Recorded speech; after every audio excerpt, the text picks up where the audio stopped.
there has been a shift in sentiment that we are seeing in the UK domestic like business sentiment indicators, which are showing some recovery after the general election. But the concern is, and the Bank of England touched upon this concern yesterday in their meeting, that as the Brexit negotiation plays out, there is still uncertainty as to how the final relationship will look like. And there's still risk of a cliff edge at the end of 2020.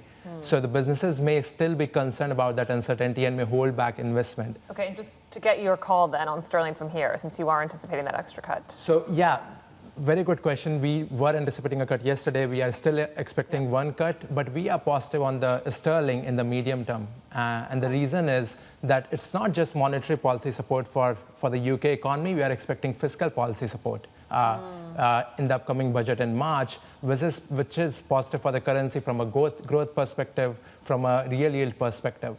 Would further stabilization and potential maybe more clarity in terms of trade tensions, would that potentially remove your bias towards a cut later in the year, or is there anything that would kind of alter that perspective going out further into 2020? No, so surely. I mean, if we get early clarity on the final relationship, the trading relationship, right, and that removes some of that uncertainty, then that will lower the probability of a cut. More importantly, I think that will lift the sterling further because the cable is still pricing decent risk premia in our view. So that's why, despite calling for a rate cut, as I was saying earlier, we are medium-term positive on the cable. In fact, our year-end forecast for GBP USD is 140. Okay.